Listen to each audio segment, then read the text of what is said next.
Where's the craziest place you ever been? Craziest place I probably Tijuana.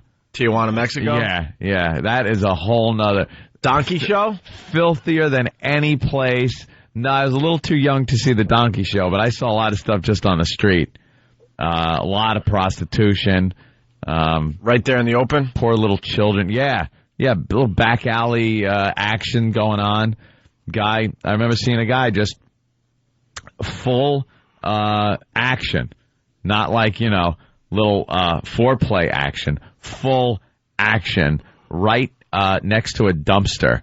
And the girl was holding on to the dumpster with one hand and like turning around and watching the guy. And how old were you? Probably 12. So what, Daddy took you to Tijuana, Mexico? Yeah, and we were looking for some bar that he had maybe remembered going to at some point when he visited. And we were walking down some back little alleyway, and there was just, you heard the little, and I remember hearing the little dumpster wheel squeaking as it turned a little bit, because this Mexican was just, wow. And I'm sure your dad, being a responsible father, covered your eyes and got you the hell out of there. No, right? It was a big laugh, and hey, look at that. Hey, he's trying. And then I'm sure he made some kind of a Mexican racist joke. And for the new listeners, I'm convinced Anthony had the greatest dad ever. Oh, yeah. Ever. He got him a girl at what age? It was my 13th birthday. 13th birthday. I got a shiny 10-speed bike. Anthony got a whore. I got... no, she was a 19-year-old friend of the family. No, she was friend of the family. No, we knew her for years. She was kind of loose, She was kind of loosey-goosey around how do you think Dad, the people that we frequented. I was going to say, how do you think Dad knew that she was going to, give you a little action? She was very popular around the stable, let's say, around the ranch. Why? Was she funny? Yeah. A load of laughs. Is that why she was popular? Without the laughs. Was she good at Sudoku? Yeah, really popular. She, one time she dragged me out of a restaurant out there in California because the original Mexican guy that she wanted to have sex with had passed out in his eggs. We were all having breakfast after a night of drinking. At 13. And you were 13. Let's make sure. And she was, rubbing this guy's leg and everything, and he had just fallen asleep in his eggs. And she kind of turned around and looked at me, and she goes, "All right, I guess it's you." And just grabbed my arm and took me out of the place. And my father went, "I'll see you tomorrow." And that was it. Back to the house. Your dad was amazing. For some action. I wish I could have met him, man. Oh, was he a rip. What a trooper. You're just hanging out there drinking at 13 in a bar and then going home with one of the broads. I get home from junior high. It was a short walk from Marco Forster Junior High.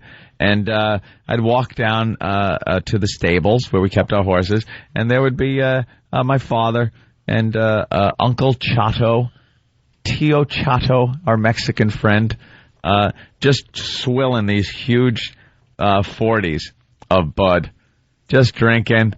And even at that age, I'm just like, why don't they work? Why? And they were always just complaining about unemployment running rampant. Oh, geez, it's so hard to. But it's like, and then he'd get like a job for a week. I was going to say, let's go look for jobs. Let's go look for jobs. No, always getting in fights. Like 13 years old, and we'd pull into this underground parking garage under a place called the Franciscan, which is a big tourist trap because it was San Juan Capistrano, so it was just full of tourists. Right. See the Swallows and the Mission, and we'd get out, and they were constantly, like my father and all of his friends and everything, constantly just drunk and starting fights with the tourists because it's like a goddamn tourist. And constantly starting brawls. And I'd be like the little guy, so I'm the easiest target to go after for these tourists when the fight would break out. So, like, this big guys come running after me, and I'd have to, like, go bolting up these stairs. And then one time I turned around and kicked a guy, and he kind of fell down the stairs a little bit. And one thing I got to say, my father always did look after me during those altercations, because as the guy was trying to catch his balance on the stairs by grabbing the handrail, my father grabbed it by the hair and pulled him just off balance backwards, and then proceeded to smash his head on one of those parking blocks in the garage that stop your tires. And then all I know is, like, cops were everywhere throwing us all against the wall. And there I am, like, my hands against the wall, just a little guy getting frisked. took my little buck knife as my father was making faces at me next to me. It was just that. What kind of faces? Like sticking his tongue out and laughing. It was just it was a madhouse. It was a madhouse. And I want to remind people, you were 13 years old. 13. He'd throw me the keys to the dune buggy. Yeah. Because, not a pot to whiz in or a window to throw it out of. Right. But we had to have, horses and dune buggies, although we moved every 6 months because, the landlord was banging on the door. So he'd toss me the keys to the dune buggy, and he'd been drinking, I'd been drinking. And just go, have some fun, Then I'd get all the girls from the stable, and they were like, 12, 13 years old, and they'd pile in, and I would just drive like 60 miles an hour down these riverbeds of Orange County.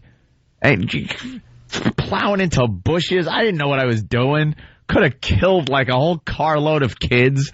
We were constantly shooting guns.